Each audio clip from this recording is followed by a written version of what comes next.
இன்னைக்கு six packs lock கிடையாது. இன்னைக்கு ரொம்ப நாளா ஒரு இடத்துக்கு போகணும்னு இருந்தோம். அந்த இடத்துக்கு தான் போறோம். எங்க ஊர் குலசாமி கோயில். கிட்டத்தட்ட இந்த கோயிலுக்கு போய் 1 வருஷத்துக்கு மேல ஆகுது. ரொம்ப நாள் ஆச்சு போயின்னு சொல்லி சரி போலான்னு அம்மா கூப்பிட்டோன்னு சரின்னு உட்காந்துட்டேன். சின்ன வயசுல இருந்து எங்க வீட்டுல ஃபாலோ பண்ற ஒரு ட்ரிக் இருக்கு. எப்பயுமே குலசாமி கோயிலுக்கு போறதா இருந்தா 5 மணிக்கு எந்திரிச்சு ரெடியா இருங்கன்னு சொல்லிடுவாங்க. அப்பதான் 6 மணிக்காச்சும் வீட்டை விட்டு காலி பண்ணுவாங்க. அதே ட்ரிக் என்னைக்கு யூஸ் பண்றாங்க. 6:30க்கு கிளம்பியாச்சு.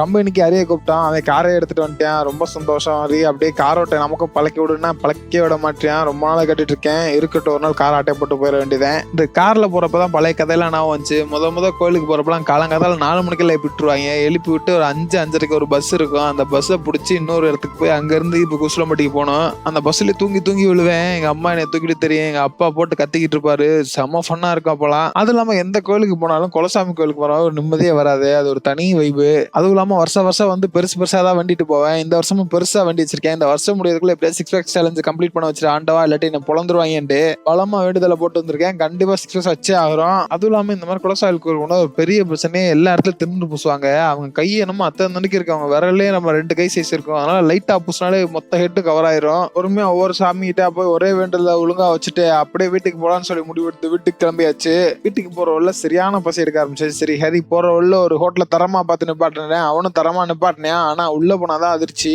தோசையை தவிர எதுவும் இல்லைன்ட்டாங்க. நமக்கு ஓகே. ஆனா நம்ம கூட வந்தவங்க எல்லாரும் மன உளைச்சல் ஆயிட்டாங்க. சரி ஓகே அடுத்த ஸ்டாப் எங்கன்னு பார்த்து அங்க ஒரு ஹோட்டலை பார்த்து நிப்பாட்டுறான்னு சொல்லி வண்டியை எடுத்து கிளம்புடா ஹரிண்டாச்சு. கொண்டு போறப்ப அடுத்த ஹோட்டல் டக்குன்னு வந்துடும் பார்த்தா அடுத்த ஆண்டிப்பட்டு வரைக்கும் ஹோட்டலே காணா. அதுக்கப்புறம் ஆண்டிப்பட்டுக்கு தான் சாப்பிட்டோம். சங்கட்ட குஸ்கா ஆயிடுச்சு. அப்படியே அந்த வீட்டுக்கு வந்து சேர்ந்தாச்சு. வீட்டுக்கு வந்தோடனே சரியான டயர்டு. ஒரு படுக்கையை தட்டிட்டேன். அப்படியே எந்திரிச்சா சரியான மழை. என்னடா மழைன்னு சொல்லி பார்த்தா ரைட் ஓகே அப்படியே போய் நம்ம படப்ப பார்ப்போம்னு சொல்லிட்டு கொஞ்ச நேரம் எடிட்டிங் வேலை பார்த்துட்டு இருந்தேன். அதுக்கப்புறம் ஒரு சின்ன ரன்னிங்கை போட்டு நைட்டு கொஞ்ச நேரம் போய் பாய்ஸ் கூட அட்டி விட்டு இருந்தேன். அதுக்கப்புறம் வீட்டுக்கு வந்து சாப்பிட்டு நாளை முடிச்சுட்டு நீங்களும் செய்ய முயற்சிங்க நண்பர்களே.